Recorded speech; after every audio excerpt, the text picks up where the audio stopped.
Sí.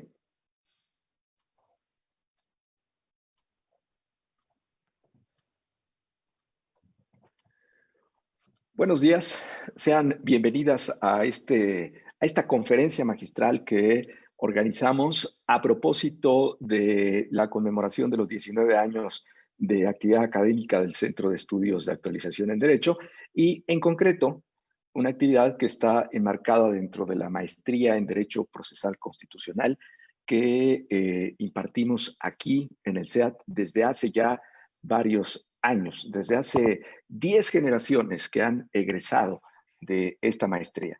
Y en razón de eso, hemos estado organizando una serie de eventos que tienen como propósito reflexionar sobre temas vinculados con la defensa de la Constitución, con la justicia constitucional. Y el día de hoy tengo el honor de recibir a uno de los juristas italianos que ha abarcado a través de su obra y de su trabajo académico una invariable influencia no solo en Europa, sino muchos de los latinoamericanos.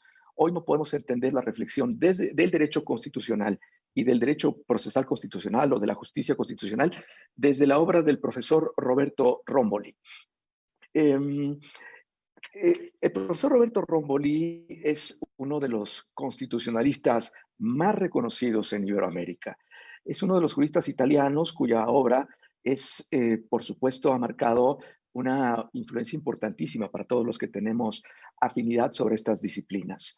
Eh, el profesor Romboli de la Universidad de Pisa, además, una de las universidades más antiguas y más prestigiadas de Europa. Imagínense ustedes que desde 1343 se fundó esta universidad y en su escuela de Derecho, su facultad de Derecho, en donde el profesor Romboli ha sido su director y ha estado vinculado a él.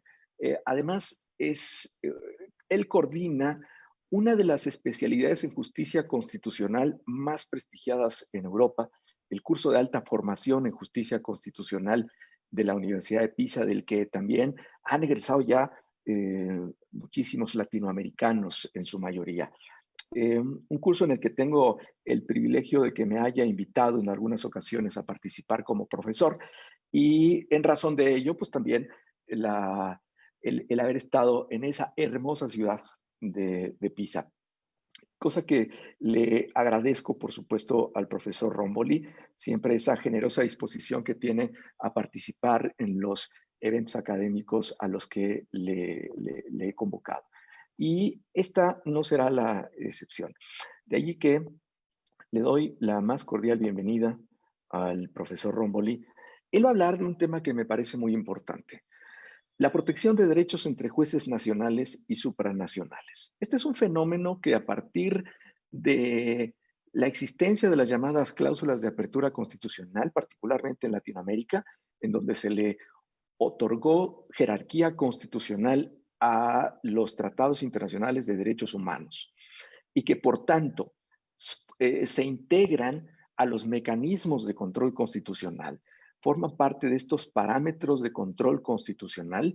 Eso tuvo un impacto muy, muy relevante en la práctica, porque derivado de ello empiezan a interactuar las jurisdicciones, los jueces nacionales y los tribunales supranacionales de protección de derechos humanos. Esto con las peculiaridades que van a determinar dos casos o dos características. Primero, el sistema de control constitucional que adopte el país y segundo, las competencias que tengan los tribunales supranacionales. Estos dos factores que son los que generan el llamado o lo que se le conoció aquí en América como el diálogo entre tribunales. Y me parece que tenemos que hacer reflexiones profundas y reflexiones útiles sobre esta interacción o sobre este diálogo jurisprudencial, como se le llama.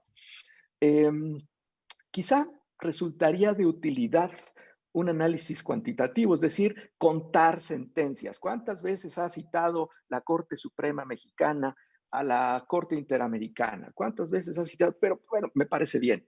pero eso no es muy útil en la práctica. Hay que analizar más a fondo este tema.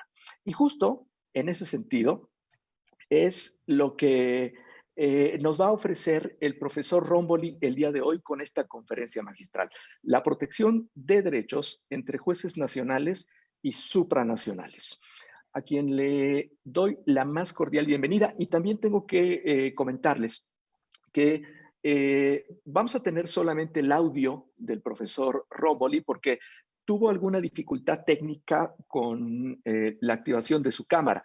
Ustedes saben que estas cuestiones tecnológicas, pues finalmente hay algunas que se salen de nuestro control, como en este caso, a pesar de las pruebas previas que hicimos, pero pues como la tecnología no tiene palabra, en este momento pues nos jugó así. Entonces, no será posible ver al profesor Romboli, pero sí lo vamos a escuchar.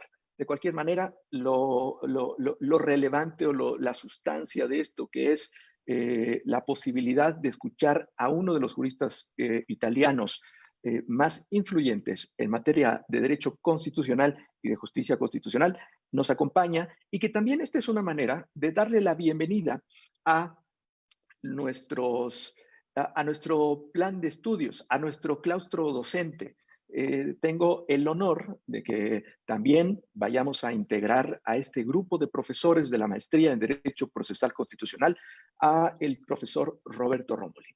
Pues, querido Roberto, te doy la más cordial bienvenida, te reitero mi agradecimiento por aceptar esta conferencia y tienes el uso de la voz. Muchas gracias. Lo siento por el problema de video, pero no comprendo por qué, porque en la prueba estaba todo bien. Bueno, creo, como dice Rogelio, que el aspecto más importante es el contenido. Por eso el contenido es claramente el mismo, sea con el video, sea sin video. Agradezco de la invitación a hacer esta intervención en la maestría en Derecho Procesal Constitucional. Muchas gracias al amigo Rogelio Flores por la invitación.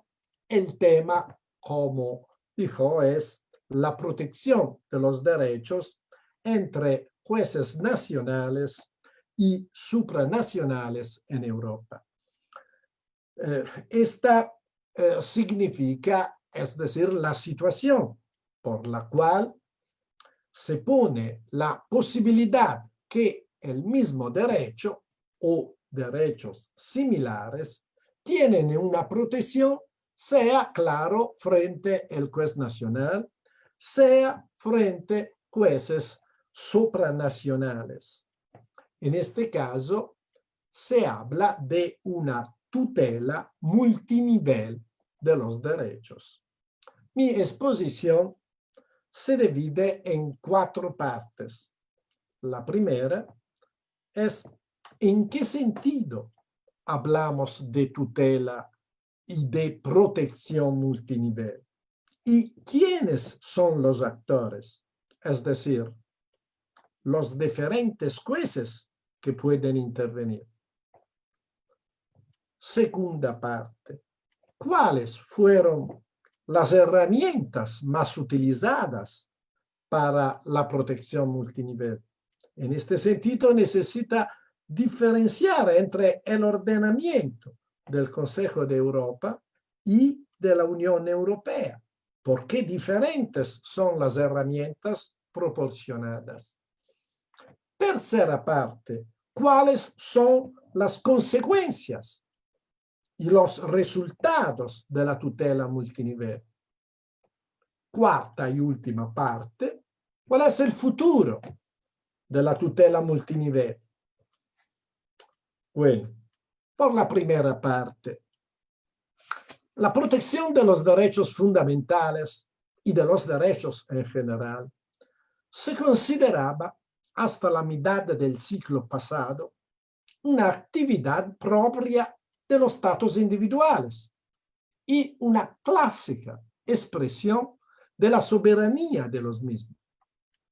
el principal obstáculo para la realización de cualquier organismo supranacional es, en efecto, representado por el concepto de la soberanía estatal. Las constituciones de posguerra tienen una apertura a las organizaciones supranacionales por la voluntad de superar en manera definitiva lo que sucedió en los regímenes autoritarios y por una desconfianza hacia los estados. Escribió recientemente Vladimiro Zagrebelsky, ya juez del Tribunal Europeo de los Derechos Humanos y hermano del más noto Gustavo Zagrebelsky.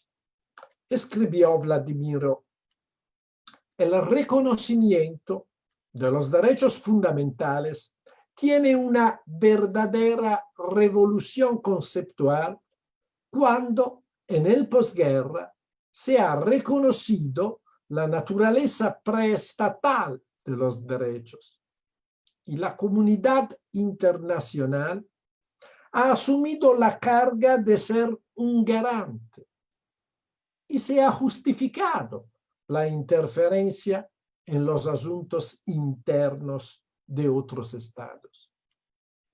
En el ámbito del Consejo de Europa, fue aprobado en 1950 el Convenio Europeo de los Derechos Humanos. El convenio contiene la afirmación de una serie de derechos civiles y políticos que los estados, partes en el convenio, se comprometen a respetar. Hay un juez con la tarea de garantizar la observación de los derechos contenidos en el convenio. Y es el Tribunal Europeo de Derechos Humanos con sede en Estrasburgo. Después, la segunda organización en Europa es la Unión Europea, que se creó a través de los tratados constitutivos. Originalmente, la Unión Europea tenía el nombre de Comunidad Económica Europea, que indicaba que el principal interés de la comunidad era el de las relaciones económicas entre los estados que participaron a la comunidad. Posteriormente, los intereses de la comunidad se abordaron también con el respeto a los derechos fundamentales, o al menos a los que vinieron a relacionarse con el mercado y las reglas de la economía. La protección de los derechos se convirtió entonces en uno de los principios generales de la comunidad. Momento de gran importancia en la Unión Europea fue la aprobación en 2000 de una Carta de los Derechos Fundamentales, la Carta de los Derechos Fundamentales de la Unión Europea, llamada Carta de Niza, que con el Tratado de Lisboa, en 2009, no se incorpora al tratado, pero se le otorga el mismo valor jurídico. La Unión Europea también tiene su juez, con la tarea principal de controlar la legitimidad de los actos normativos de la Unión Europea y de proporcionar una interpretación correcta de la legislación de la Unión Europea y, por lo tanto, también de la Carta de los Derechos Fundamentales. Este juez es el Tribunal de Justicia de la Unión Europea, con sede en Luxemburgo. La presencia de diferentes cartas que contienen a menudo la provisión de derechos similares y la presencia de diferentes jueces para garantizar la observancia de esos derechos, crea el fenómeno que ahora se conoce como la protección multinivel de los derechos. Si es cierto que una protección supranacional puede, en muchos casos, ser útil para hacer frente a las lagunas y zonas francas de protección a nivel nacional, no se debe subestimar los aspectos negativos y los problemas derivados de la protección multinivel. No siempre, de hecho, para aumentar el nivel de protección de los derechos, es suficiente aumentar la posibilidad de una apelación o ampliar las vías de acceso. Sería demasiado fácil. En la preparación del Congreso, que se llevó a cabo, por desgracia, sin su presencia, en Aix-en-Provence en 2004, y dedicada al tema del diálogo entre las Cortes, Louis Favoret, noto constitucionalista francés, se preguntaba si la intervención de los nuevos recursos y nuevos jueces debe ser aclamado como la fiesta de los derechos, o más bien como la fiesta de los abogados, que vieron la posibilidad de tomar nuevas vías de recurso frente a nuevos jueces. La protección multinivel determina una relación necesaria entre diferentes tribunales, que también pueden examinar casos similares o incluso idénticos. Esto lleva a la necesidad de establecer un orden en las relaciones entre los diferentes jueces. Este orden puede basarse en tres criterios diferentes. Primero criterio, un criterio de jerarquía, según el cual un tribunal toma la posición superior y los otros son como los jueces locales o inferiores. Segundo, un criterio de competencia, de repartición de competencia, lo que podría tomar dos aspectos diferentes. Primero, un tribunal se ocupa de derechos y el otro tribunal de las relaciones económicas. Hipótesis rechazada para la interconexión de los dos aspectos. Segunda hipótesis de criterio de competencia, de acuerdo con la tesis dualista. Cada sistema de derechos tiene su juez, que opera en autonomía de los otros. El Tribunal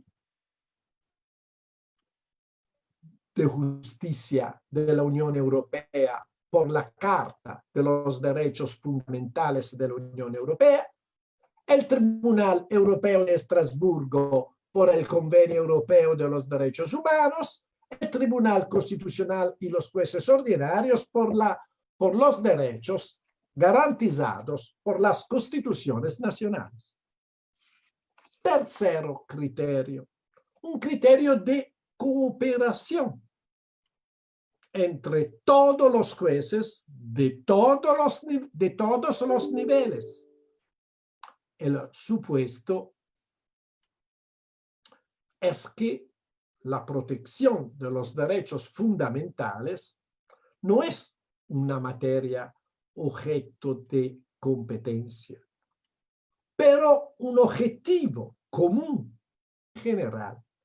Se excluye la posibilidad de aplicar el criterio de jerarquía y también el criterio de competencia. Y se indica de manera casi unánime como preferible el criterio de la cooperación, del diálogo, como dijo Rogelio, entre las Cortes. El gran éxito del diálogo entre jueces se debe principalmente, a mi juicio, a tres factores que están interconectados. Primero, la globalización de las fuentes del derecho. Segundo, la internacionalización de los derechos, lo que produjo la superación del monopolio estatal de la jurisdicción. Tercero, la naturaleza de los temas, muy relacionada con la realidad social. Por ejemplo, los homosexuales, el aborto, la inseminación artificial, la libertad religiosa, etc. Vemos ahora la segunda parte, las herramientas utilizadas. Como dijimos, es necesario distinguir entre el sistema de la Unión Europea y el sistema del Convenio Europeo de los Derechos Humanos. Vamos a empezar con este último, el sistema del Consejo de Europa. La regla es que el recurso directo al Tribunal de Estrasburgo puede ser ejercido solo después de agotar todos los recursos disponibles según la legislación nacional, por lo que los tribunales nacionales pueden o deben pronunciarse antes que el Tribunal Europeo. La necesidad de agotar todos los procedimientos judiciales nacionales antes de poder recurrir al Tribunal Europeo de Derechos Humanos determina necesariamente una forma de inevitable diálogo entre los jueces nacionales y el Tribunal Europeo, que siempre interviene después de las decisiones de los tribunales nacionales. El recurso es individual y directo, y el objeto son frecuentemente las sentencias de jueces nacionales. La decisión del Tribunal Europeo a menudo va frecuentemente más allá del caso y incide en algunos casos en momentos estructurales del Estado, a través de la indicación de soluciones específicas. Un elemento de gran importancia es el de la ubicación del convenio en el sistema de fuentes del derecho de cada país. Y por tanto, se trata de un aspecto esencialmente de carácter formal. En Italia el convenio se ratificó con ley ordinaria del Parlamento. Por consiguiente, se deriva que las disposiciones del convenio tienen en el ordenamiento italiano la misma ubicación y la misma fuerza que la ley. Esto incluso si parece evidente que nos encontramos frente a una clara disociación entre la forma y la sustancia. Es decir, frente a un acto formalmente con fuerza de ley, pero es un acto que tiene, además un contenido seguramente de naturaleza constitucional, por cuanto afecta a materia típicamente constitucional, como se deduce del elenco de derechos reconocidos. Por ejemplo, derecho a la vida, a la libertad personal, a la seguridad, a la libertad de pensamiento, a un proceso justo, etc. Hemos frente a temas, contenidos de naturaleza claramente constitucional. En 2007, el Tribunal Constitucional italiano pronuncia dos decisiones con las cuales se introduce un cambio fundamental en su propia jurisprudencia, abriendo de esta manera una nueva fase riquísima de perspectivas para el rol del tribunal en los procesos constitucionales y, consiguiente, para las relaciones entre la Corte Constitucional y el Tribunal Europeo de los Derechos Humanos.